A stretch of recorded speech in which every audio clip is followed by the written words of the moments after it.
I'm Noodle Yeti, and welcome to the beginner's mini build of Applegate. Today, we're going to be eliminating imports. Now, in case you are new here and you haven't seen any of the other videos in the mini build or any of the guides, don't worry. You don't need to go anywhere to get anything out of this video. And in case you are curious, I'll go ahead and include a link to the playlist in the description below. Now, I would like to take a moment at the start here to kind of explain what are imports and exports and why managing them matters. So to start, imports and exports are basically when you are either overproducing or underproducing at any point in your supply chain. What that means is that you will have to either bring in products or send products out, and that's going to take up traffic on your roads. It's going to clog up your interchanges and just eventually give you a headache. So it's one of the methods you can choose to help ease congestion that you might have problems with within your city. If we kind of jump into the game here, close out the camera tab there for that fancy little introduction, you can look at this interchange up here. Now, this one will break down eventually, and currently it is our only interchange. And that's actually a problem. We will be building another interchange today. But think of this. If you have your imports, if you have your raw resource production producing way too much, but you have your specialized industry not producing enough for your generic industry, then you're going to need to export those crops via this particular interchange and then import these specialized farming products via this same interchange. So that's then two levels of traffic that have to pass through one specific area. Any interchange you build is going to have a specific or set capacity.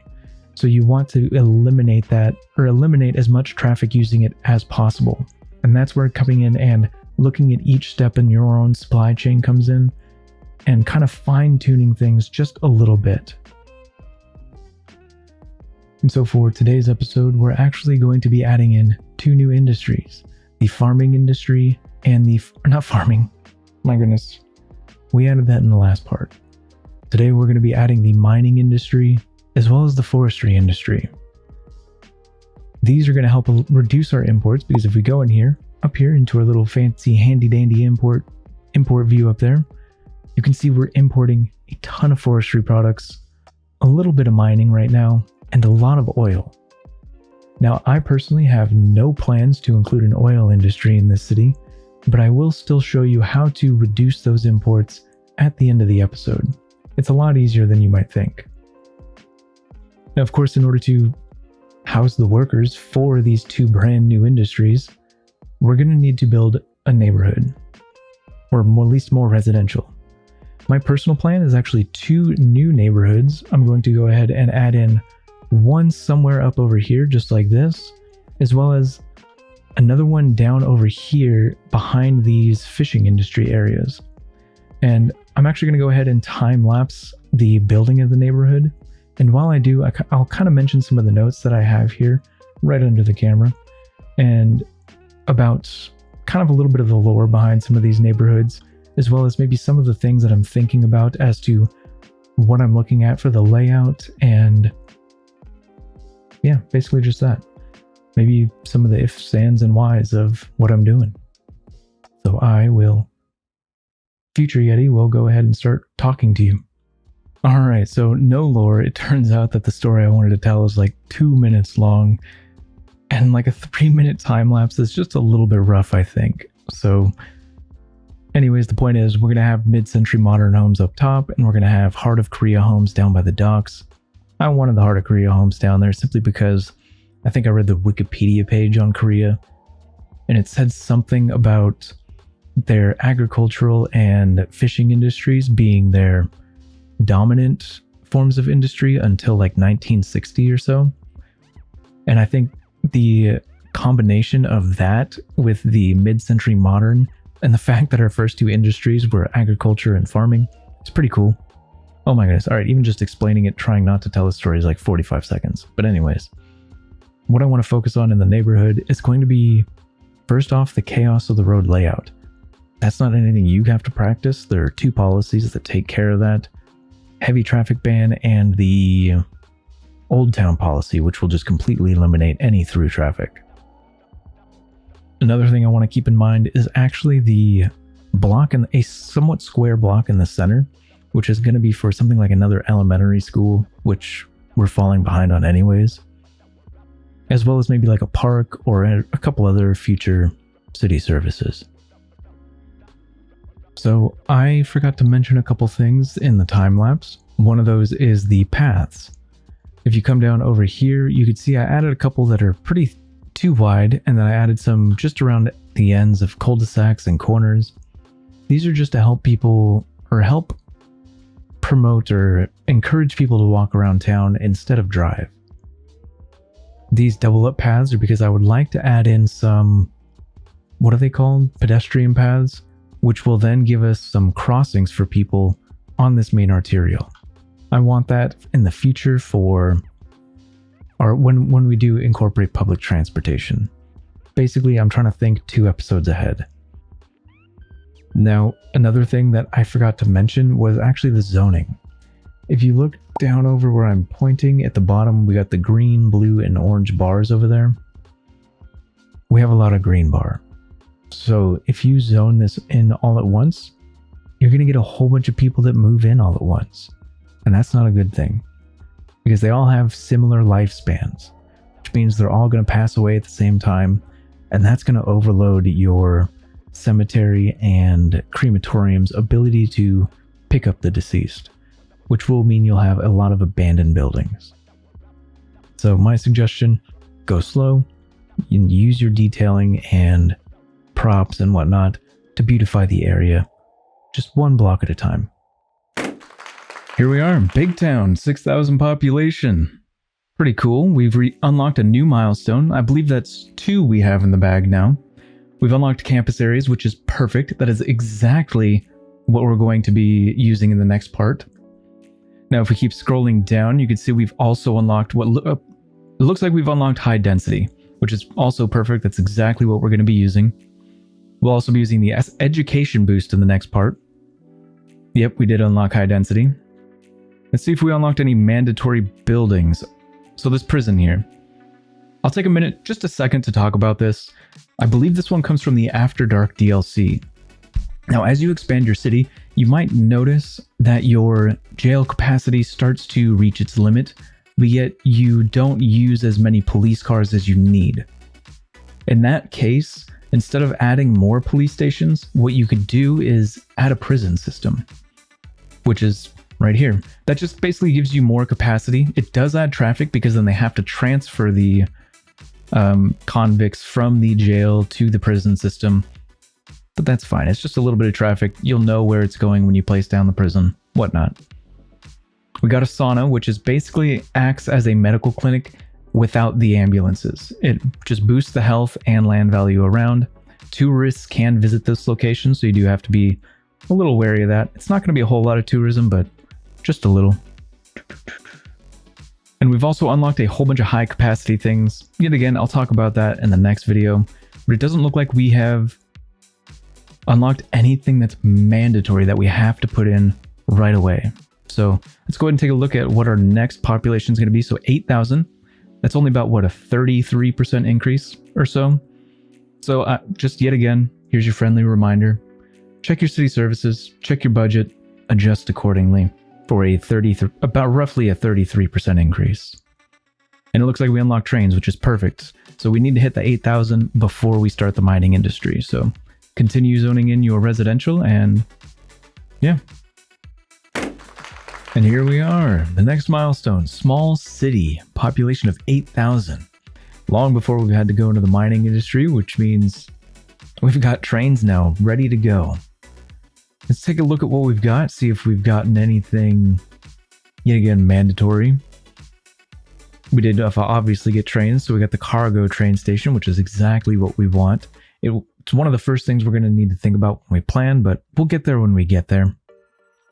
Looks like we've got a lot more public transportation, and it doesn't appear we've unlocked really anything of any sort of importance.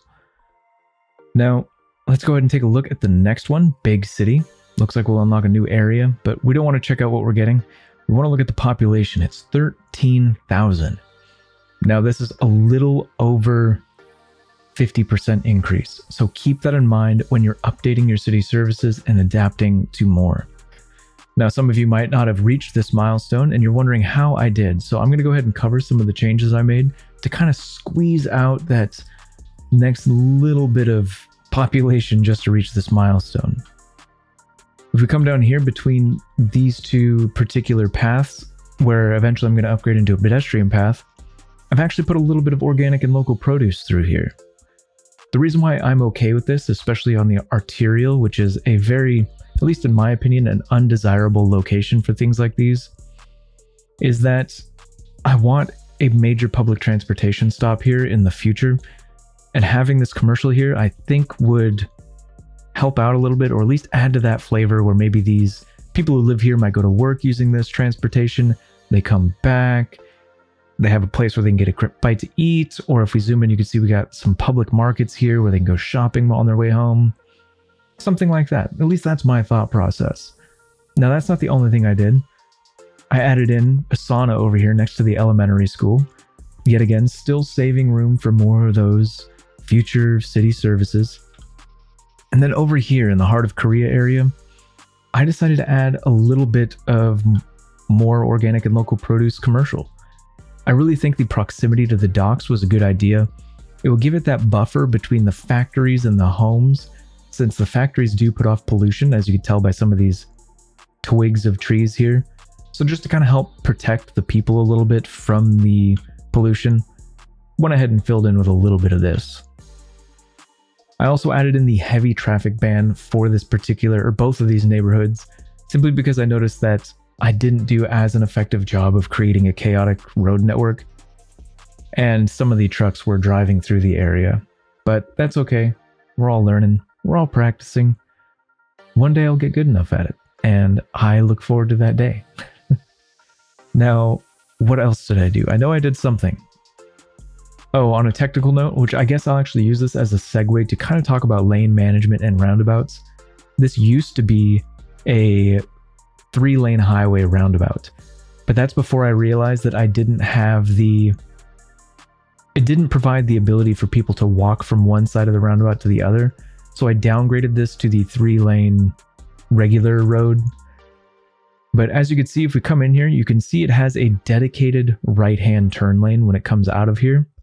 Now, if they're on this side here and they want to exit on the opposite side, when they turn, they're actually going to go to the middle lane. As you can just see this car did, he was originally in the middle lane. When he crossed over the intersection, he then cut to the outside lane and then went out. And that is exactly what we want to do. That will help keep traffic flowing. And how you do that is pretty much just have more than one lane. As if we come over here, you can see on the dirt road, they only have one lane out, and there is no dedicated right-hand turn lane. But everywhere where there's more than one lane, we got 2 here, we got 3 here. With our 3-lane roundabout, it offers those turn lanes. Now, I'm going to show you something here. If we drop the roundabout down to 2 lanes, well, except for the arrows, there we go. You can see it loses the dedicated turn lane. And so 3 lanes is no good. If we go up to 4 lanes, that's just unnecessary capacity. We don't need that much. And let me explain why. Say, for instance, they're coming from the top road, the top road up there, and they want to turn, they're coming down and they want to turn left. Basically, they start in the outside lane. They turn right into the outside lane. They keep moving. They eventually cut through into the middle lane, and then they cut into the right-hand turn lane in order to leave. So any lanes beyond that are unnecessary and most likely not going to be used. But that's also depending on how many roads you have connected. If we had a 5th road connected into this roundabout, a 4th lane would be necessary. But anyways, I don't want to ramble on too much. I don't know how long that was. I've been recording this segment for a while. But anyways, that's pretty much what I did. I think now is when we can shift into the mining industry.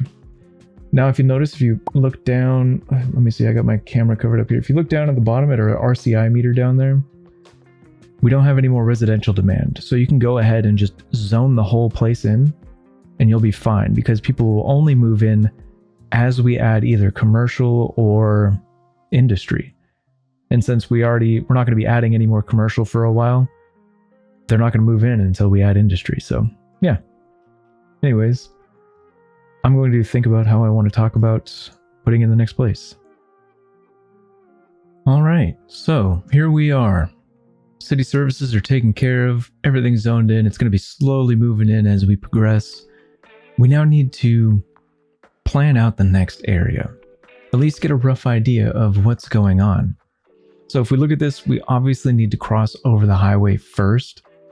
That's perfectly fine. That means we need to build out an interchange as well, because if we are going to be putting industry over here, that closest interchange is all the way on the other side of the city, which is going to be unacceptable to have that much traffic going that far.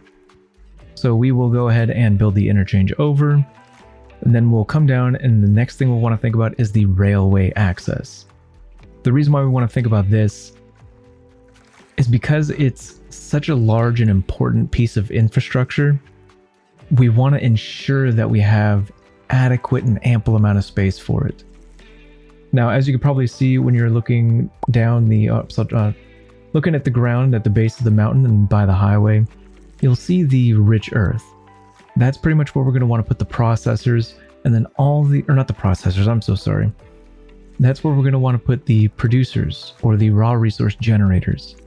And then from there, we will fill the rest in with processors. Now, I'm personally not opposed to crossing this particular rail line over here, but I would like to mention, I think for my personal choice and personal flavor added to the city, I'm going to choose at-grade crossings if I do cross it.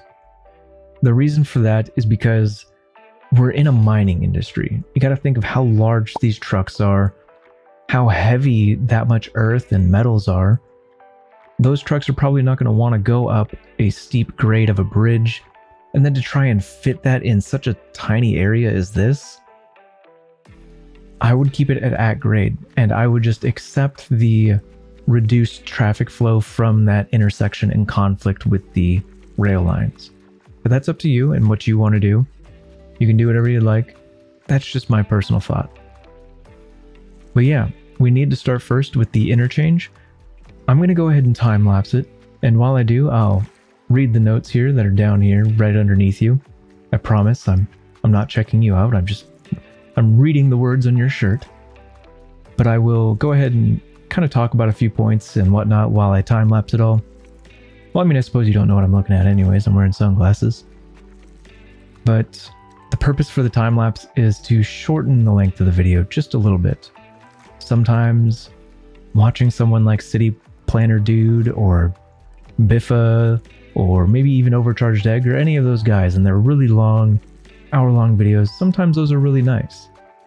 But sometimes the shorter stuff is what hits the spot. So anyways, I'll be right back. All right, Future Yeti here to ease you into what we're doing.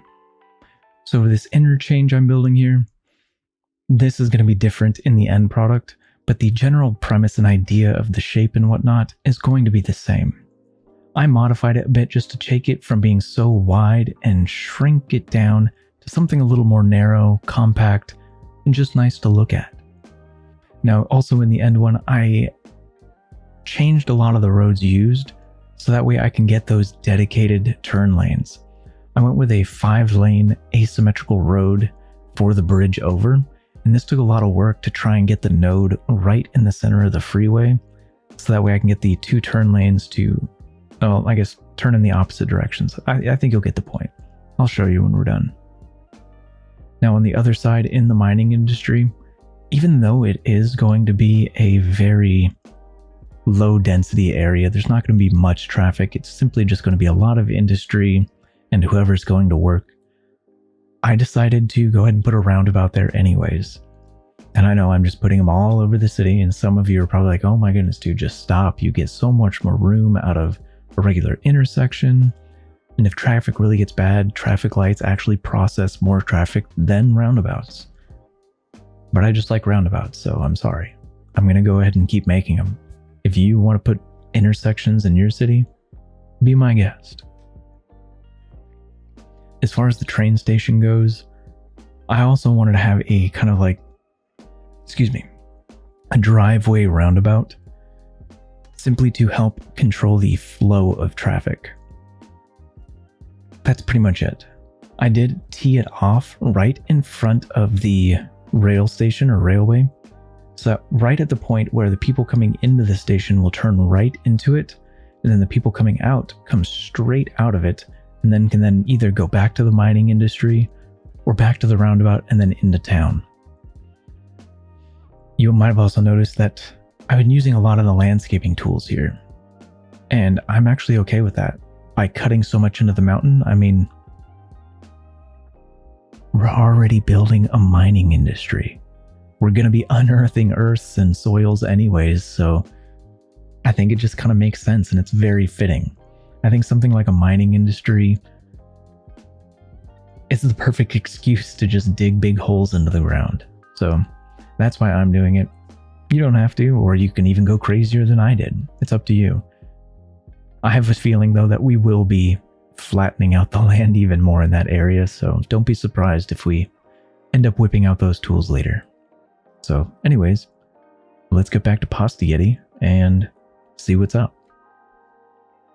All right, here we are. We've made it back all in one piece, safe and sound. As you can see, the interchange, exactly as I said, looks completely different than what you saw me build in the time lapse here. Now, I had actually used an elevated path between these two highways in order to give myself a road guideline to put the node right in the center here, so that way we can get the two separate dedicated left-hand turn lanes here. That's pretty much all I wanted. I wanted a bunch of dedicated turns, like over here we got the dedicated right, center we've got the dedicated left. I just wanted to help smooth out traffic just a little bit. And I think with the volume of traffic, we can get away with such a small, simple interchange as this one. Now you can see we have this little bit of a nub coming off of the roundabout right over here. And that is on, oh my goodness, sorry for the flashbang, that was unintentional. That is on purpose. We want to actually, this is where we're going to be placing our, what is it called? The mining industry main building over here. Considering it's just out of the way a little bit on this side, I think it's perfectly fine to put it over here. As you can see, I already have the unlocks. I accidentally messed up in the recording and I went back and had to reload. Not reload the save, but I just deleted everything. But we already have the mining area in and all of that stuff, but hopefully you can forgive me. I screwed up. Had to redo it. But with the mining thing in, the next thing we want to think about is our, I was about to say processors again, is our generators. We need these and we need them to generate. So anyways, one of the things we want to think about is maximizing our space in here. Since it is such a small area, we've really got to focus on just ensuring that we could fit as much in here as possible. So I'm actually going to come down from right here. As you can see, we have I was about to point at the screen again, so I'll put an arrow up there. But we do want to make sure that this zoning butts right up against our highway interchange. Now, we don't want to leave any room for space anywhere. So like you can see here, as we go back down here, we want to ensure that our zoning is now butted up against this main road as well, this bridge. And then over here, we can go ahead and just do a simple curve, something maybe like that. That's perfectly fine by me. After all, we are going to be putting these raw resource generators up here. And as we mouse it along, you'll see there's some points where it does fall down beneath 4,800, which I believe if we mouse over the tooltip here, it says production rate is 4,800 units per week. And that's perfectly fine. Now, I'm not going to personally be staying with these small ore mines. As we level up our mining industry, I want to upgrade them, not because we'll need the extra resources, but simply because I think it'll look better. So let's go ahead and just put this one down, maybe right here. You can see it cuts into the hill, but it doesn't really make a whole lot of sense with with the asset. Yes, yeah, sure, you got a couple excavators and whatnot, all these mining equipment here. But I really like the look of some of the later generators, and they just look like they make sense to be digging into this hillside.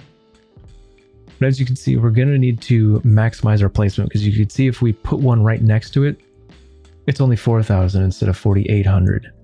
So we're going to scoot this one over by 1 here, and then see what it is next to it. Another 4,800. This one falls behind a little bit. It's not looking too good here, so maybe we need to rethink our placement. I'm going to go ahead and just snap my fingers and have everything perfectly placed. I will be right back. All right, here we are. I've got them in place. They are now all at 4,800 units per week. I had to extend our road out by 2 units from what I had done and then curve it over in order to make sure that these last 2 stayed at 4,800, which it looks like they're a little bit over. I think that has to do with the mining industry bonus. I'm not quite sure why they're producing over what they say they are. But I want to kind of take a moment to, or leave some space over here so that way I can take a moment to talk about the specialized industry version of this. In order to do that, we are definitely going to need to add in this particular regular district, give it the ore specialization. And then when we come in over here and we zone some of this in, these are going to be a little bit different than your forestry and what's it called? Your forestry and farming, where if we look at this building right here, it's called Mining Solutions. This is a producer because its name, mining, it's taking the stuff out of the ground. And as you saw, I actually demolished a couple buildings. I probably should have left them up. Okay, so we'll pause it and you can see this one is zinc products. Basically, that means it's processing the raw, rich earths or metals or whatever they're pulling out of the ground and turning it into a finished product that can be sold on the market or turned into generic factory products or commercial goods at later on. So we want to demolish those. But if you noticed with farming and forestry, the generators would zone in instantly, which is why when I told you about them in the last part, to read their names and not look at them just instantly zoning in, because as soon as we get here to mining, even the producers still grow in. I can't remember. I feel like I just misspoke a little bit there, but it is what it is. And we're just going to go ahead and leave all these mining buildings over here on this thing over here, just to give us some more producers, I guess. But now that we have this particular, what's it called? We already have our producer, our generators, and some of our specialized industry. I'm going to go ahead and place down a warehouse for all of this. It's going to be this one right here. I'm not going to leave it facing that road. I just simply want to give it a place to, or for me to draw the roads in. Now, I did say we do want to maximize our particular, what's it called? I can't remember for the life of me what it's called. We want to maximize our space. I personally don't want anything on this 4-lane road that goes into the area and where the, I don't know, I'm having a hard time speaking today. I'm really sorry. Where it goes in, where the driveway loop of the cargo rail station. I don't want it to have anything zoned off of that. So that's what I'm trying to say. So I want to maximize the space by having our zoning butted up right up against this road. This is a very small area and we do need to think of that. Now we do have a few of these other processor buildings from the specialized industry. I'm actually going to go ahead and do these. We don't need them, but I'm going to do them because I believe at level 2, we get a unique factory. And I would like to place those unique factories within our city. It'll help increase our revenue. It will give us the unique factory goods. And if what the rumors are true and the unique factory goods do satiate our commercial zones for longer, that's perfect. That's exactly what I want. I want to be able to, gosh, whoops, I forgot zoning on this road. I want to be able to maximize our profits. So I think having those unique factory goods would be a beneficial thing for us. So I'm just going to go ahead and put down 2 there, and then we're probably just going to have to wait this out. But while we do, I want to go ahead and just keep zoning in this specialized industry along the outside edges. So that way we get all the processors. We want these processors to create the specialized mining goods. Now, the reason why we want to do that is because if we go over here, the particular power plant I chose is the advanced coal power plant. This doesn't take raw coal. This takes the specialized version of the products. Now, you can also supply these with, I believe, the processed goods from the Industries DLC. But if I'm not mistaken, when I was doing my testing, these have a tendency to prefer the specialized goods. Oh, and that's pretty cool. I never noticed this before, where it says coal stored for 15 weeks, 14 weeks. You can see how often these products are being delivered. And it looks like we're importing something now, and so I guess this would be a perfect opportunity to show you which type of product it is they are actually importing. My goodness, this thing is far away. It's over by the edge of the map. Importing ore products to advanced coal power plant. Ore products. Maybe I just proved myself wrong here. But let's try something out where we go over here and we just watch the trucks here. What is this one? Owner's small ore mining. Ore mine. Delivering ore product. Well, okay, maybe I just made a fool of myself here. And they actually only take the what's mined up out of the earth. But either way, we still want them because we are going to be adding in generic industry, and generic industry takes the specialized goods, not the raw product. So I'm going to go ahead and get this area finished up. As this, let it level up, let it finish up, and then I will be right back. And yeah. Oh, well, I guess I don't have to be right back. It just leveled up. So we got our industrial steel plant, which is going to be our unique factory.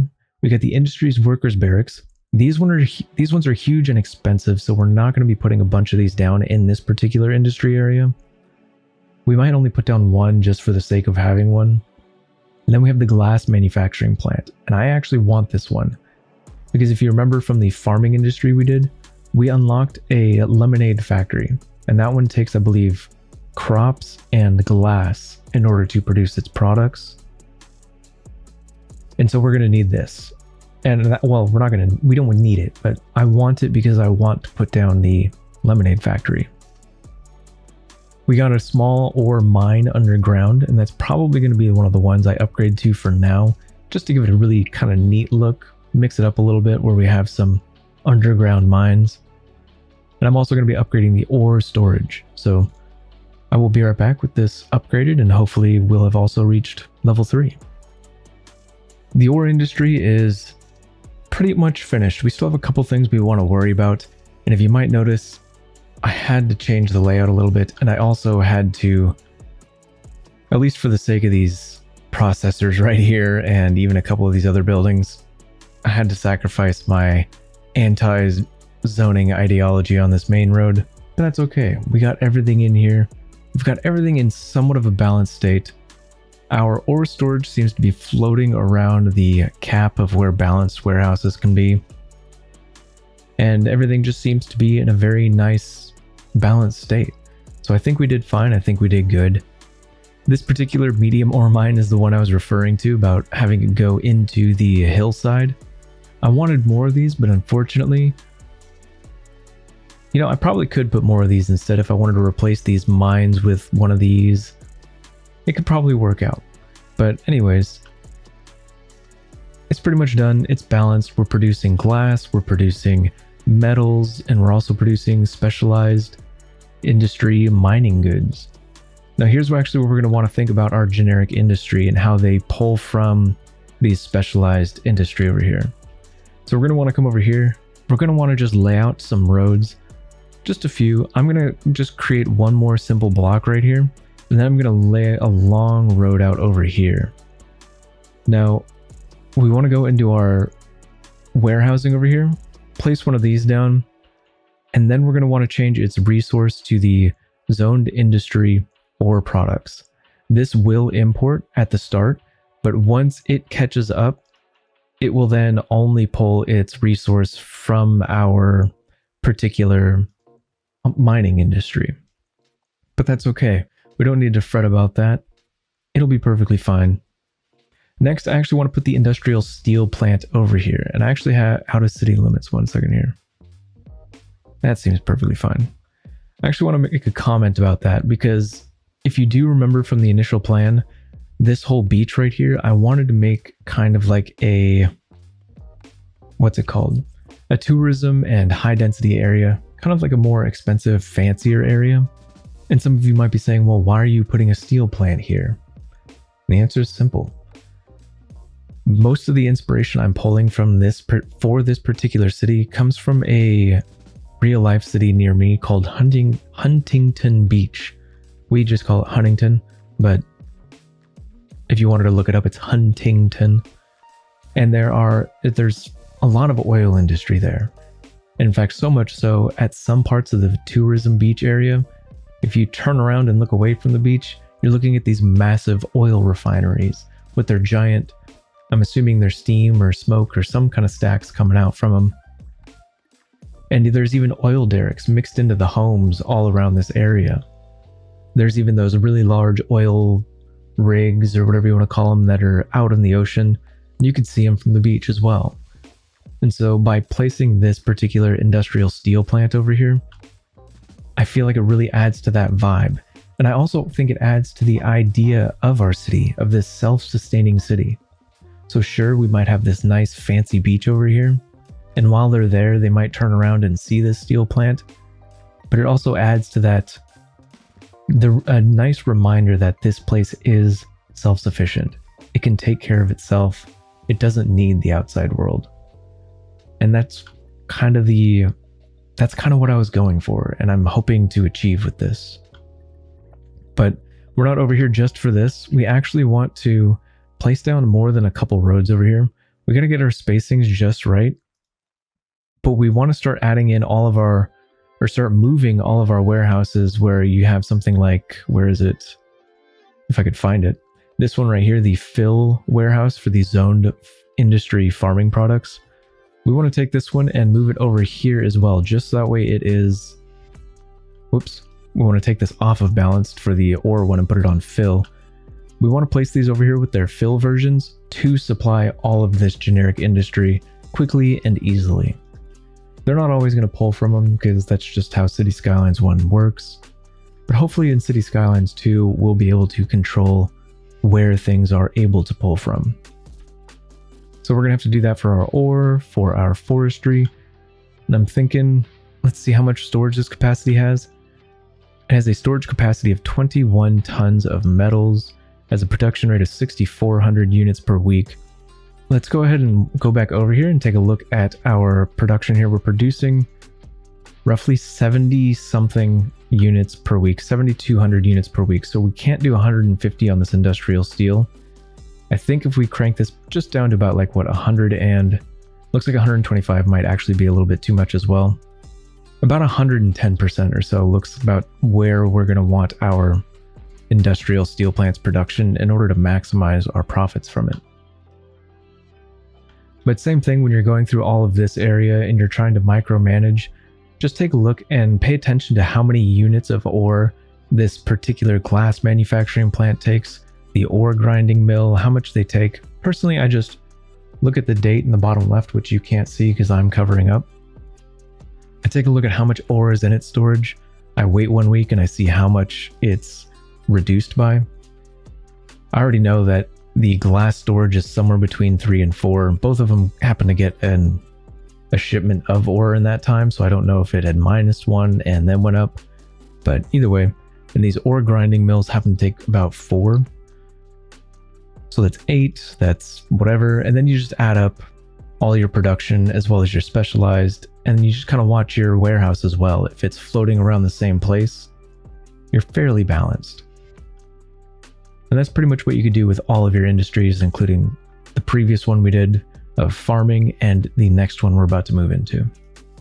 And so for the forestry industry, you could see that I already have a couple cemeteries over here, but I was thinking of putting down the raw forestry production over here. And then over here in this larger empty area, this is where I wanted to put down the unique factories.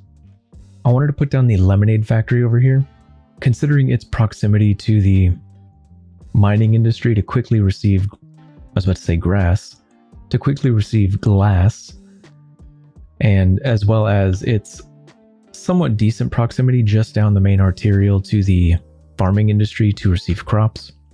And then also putting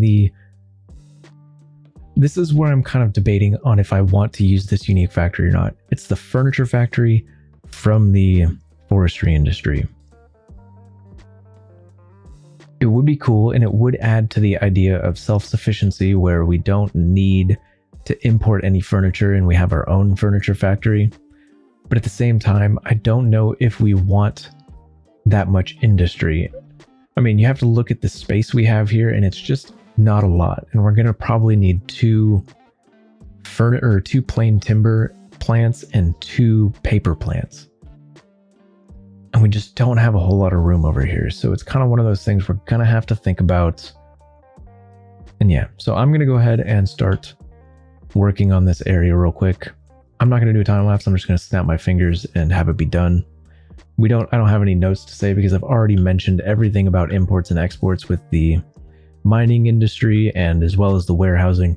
You know where the specialized forestry industry warehouse is going to go.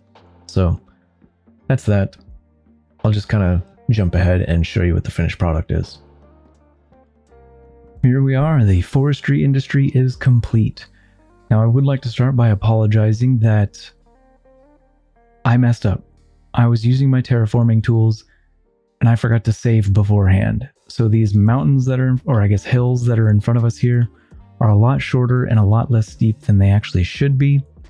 That's because I was messing around to see how I could fit more of these tree plantations in here, and well, I screwed up and I didn't save, so I couldn't reload the save, so I had to live with what I'd done. I hope you can forgive me, and I hope we can move past that. Now you might notice a couple things. One, I did not put the lemonade factory in here like I wanted, or like I said I would. That's actually because of our crop production. We're actually so finely balanced in our farming industry, or at least the crop part of it is, that by adding it in, it actually began to import crops. So I said, no way, just got rid of it. And that was it. I did not want to add in more orchards. Simple as that. Now, I also didn't add in the furniture factory either. That's actually because we don't have the room for any of the industry's DLC processors. Especially if we wanted to have all of our specialized industry for the generic industry, we just didn't have the room for it. So it has nothing to do with lore, it is just purely a space issue. That's it. Now you might also notice over here in the mining district that I have removed the warehouses as well as the barracks. Now this actually has to do with imports and exports as well as budgeting. Something is going on with our budget and it caused me to freak out. In case you've noticed, the game is paused, and it's paused for a reason. And if you look down at the bank balance down over there at the bottom, you can see we're at about 14 million or so. I've been really watching our city and fine-tuning all the imports and exports. The only 2 industries that aren't done yet are the mining and fishing. And let's go ahead and take a look at that. If we look at its exports, we have our producers, I don't know why I'm forgetting the word, exporting, which we have a ton of these specialized zone industry exporting. And that's something we could easily fix just by demolishing these and allowing processors to zone in their place. Fishing, that has to do with me being overzealous and loving the fishing industry so much and wanting the entire thing there and not putting down enough factories or markets to consume all the fish we're producing. But that's fine. So let's go ahead and check out our imports now. All right, so as far as our imports go, you can see that we have hit that self-sufficient point. I don't want to pull the wool over your eyes though. We still are importing oil products. It's just that in this exact moment, we're not. And well, in the exact moment that I paused, we're not. And so it's reflecting this way up top, but I promise you I've been sitting here micromanaging everything. Nothing else is importing but oil. And this is where kind of things get a little bit confusing, where you might look up there and see that we have 5 units of imports. And you look at the pie chart and you see it's pretty evenly distributed. And you might assume that that means we're importing 1 unit of each. That's not true. I actually think that is the lowest amount that it can show for imports. I don't think it expected us to try and achieve 0. I don't know why. I don't know, but I think it's just the lowest amount it can show. We are importing oil though, so don't let that fool you. Exports, we're doing great. I think, as I mentioned, with mining and fishing, those are the only ones that are exporting a raw resource. Everything else is exporting the specialized goods and processed goods from the industries, which that will be taken care of in the future once we start adding more generic industry in order to convert those to goods for our commercial zones. So this is when I would like to take a look at our generic industry and kind of teach you for a second how to reduce those oil imports, just so we can for sure know we're not ever going to do anything like that, or import any of the oil products, do anything like that. We're going to just know for sure we're not going to import oil products. So we're going to go through here and we're going to click on a few of these until we find one.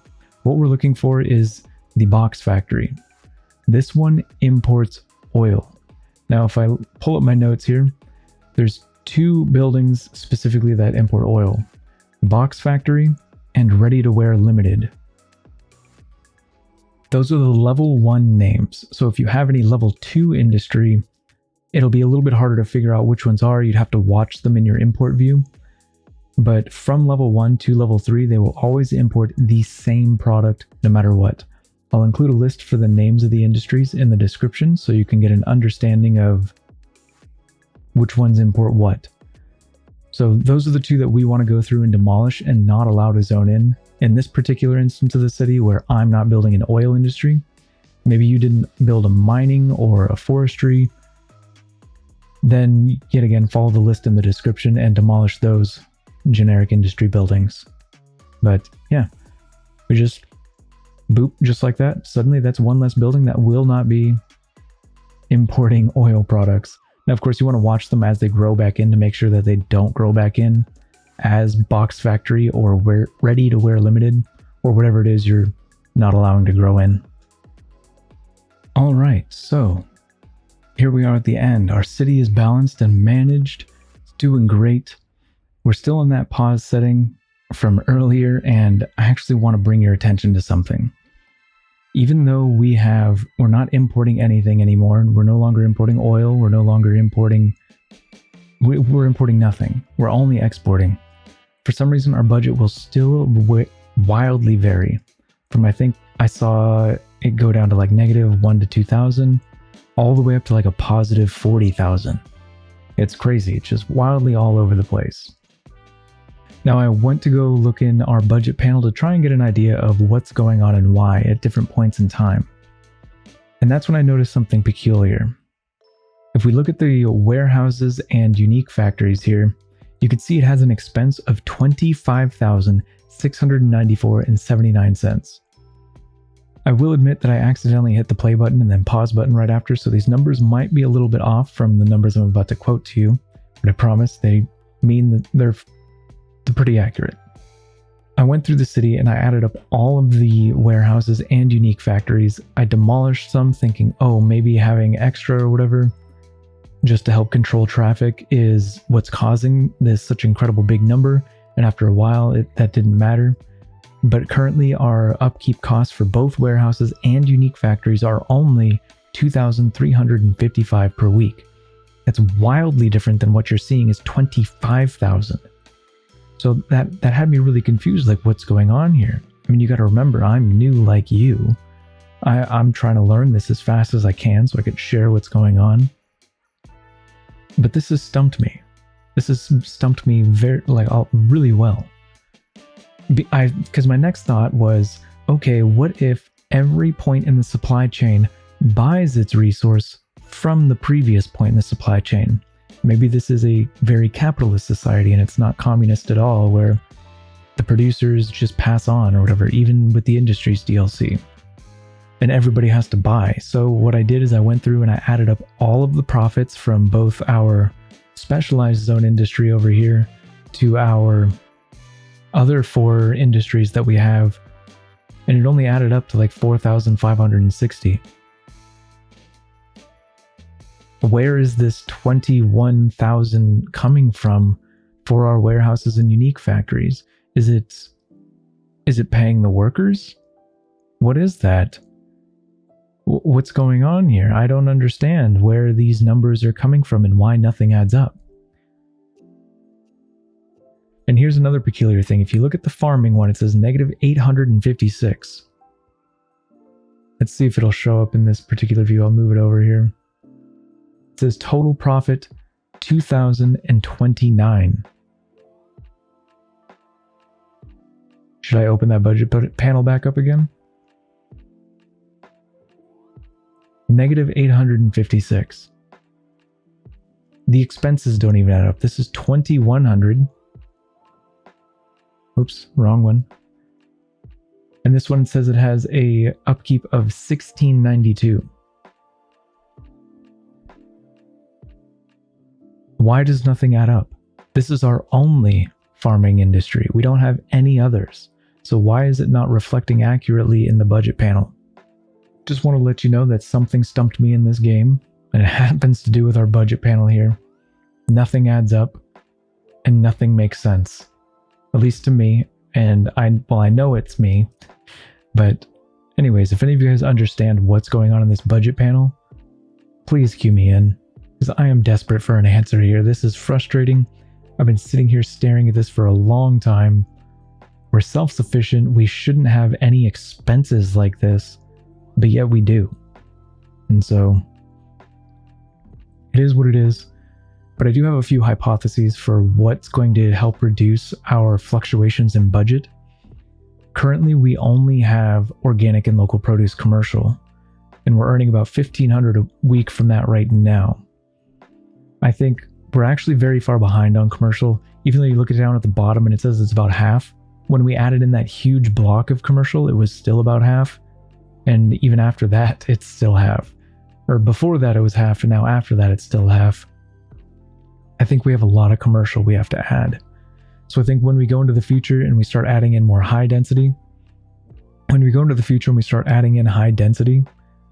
that's when we're going to go back and also add in things like leisure commercial and high density and low density commercial.